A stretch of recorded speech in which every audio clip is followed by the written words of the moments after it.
On va vous parler aujourd'hui d'autopartage et de ce qu'on appelle le cocktail transport. Nous, on travaille beaucoup chez Équiterre à essayer de trouver des alternatives à l'auto-solo. L'auto-solo, c'est un gros enjeu en matière de pollution, de changement climatique, et beaucoup d'impact, et en particulier au niveau des finances personnelles aussi, chez les gens.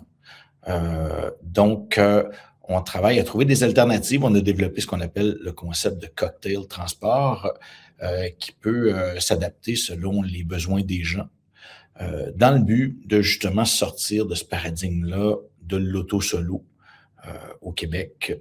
La voiture personnelle, ça coûte très cher aux gens au Québec ou ailleurs. Et on vous donne par exemple ici un exemple quand même, somme toute, assez économique. Si on irait dans le neuf, ça coûte beaucoup plus cher. Mais prenons l'exemple d'une voiture usagée, relativement économique et fiable. On prend l'exemple ici d'une Honda Civic de 7-8 ans. On voit que on arrive facilement à des chiffres d'un bon 10 000 $ par année de posséder une voiture, dont une bonne partie de ces coûts-là, c'est même pas l'achat du véhicule lui-même, c'est carrément les autres frais qui viennent avec la possession d'une voiture, les assurances, l'immatriculation, l'essence, particulièrement ces temps-ci, hein, avec l'augmentation du prix de l'essence, l'entretien d'un véhicule qu'on oublie souvent, mais qui va arriver, ça c'est sûr.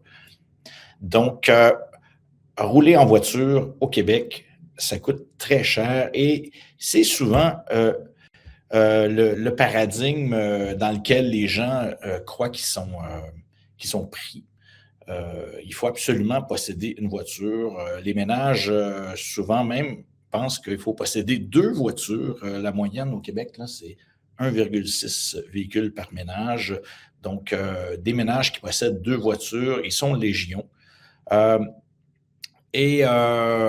clientèle, pour la clientèle des nouveaux arrivants qui nous intéressent dans le cadre de ce webinaire-là, souvent les gens vont penser qu'il faut rentrer dans ce paradigme-là pour vivre au Québec. Posséder 2 voitures, ça semble être une option qui va te donner de la liberté de mouvement. On s'est créé ici l'exemple de la famille Rodriguez de Longueuil, qui s'est arrangé pour vivre avec 2 voitures et qui n'arrive pas à joindre les 2 bouts malgré tout. On voit que posséder 2 voitures, ça leur coûte près de 20 000 $, un bon 18 000 $ par année. Ça, c'est pratiquement 1 500 $ par mois. C'est pas loin du prix de leur loyer. Donc, puis ça c'est une famille typique qui a 2 voitures. Les familles immigrantes se retrouvent beaucoup dans cette situation-là, mais il y a beaucoup de familles québécoises aussi qui se retrouvent dans cette situation-là. Et pourtant, il y a des options qui peuvent être qui peuvent être pas très contraignantes, mais beaucoup plus économiques. Donc, notre fameuse famille Rodriguez ici, elle a découvert qu'elle pouvait en fait se passer d'une 2e voiture parce qu'il y a plein d'autres options qui existent, il y a justement plein d'autres options qui composent ce qu'on va appeler plus tard le cocktail transport, l'autopartage, dont Charlotte va nous parler avec Communauto, le vélo, le transport collectif. Si on mélange tout ça, notre famille Rodriguez ici peut sauver facilement un bon 2 500 $ par année. C'est un bon 200 $ par mois. Donc, on voit qu'il y a des économies à faire. Et là, on a un cas de figure où on ne se donne pas beaucoup de contraintes là, en termes de transport. Et j'irai plus loin, notre famille Rodriguez réalise qu'elle commence à songer qu'elle ne devrait même pas avoir de voiture.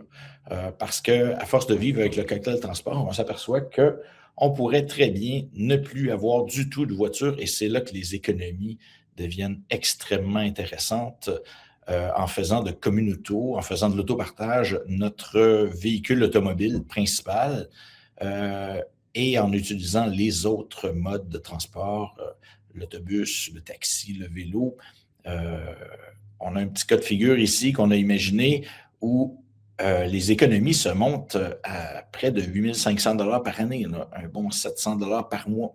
Donc, quand on a de la misère à joindre les deux bouts, mais qu'on ne veut pas se donner du trouble en matière de transport, bien souvent, se départir de sa deuxième voiture et ultimement se départir carrément de la voiture, ça peut être une très, très bonne option en termes économiques.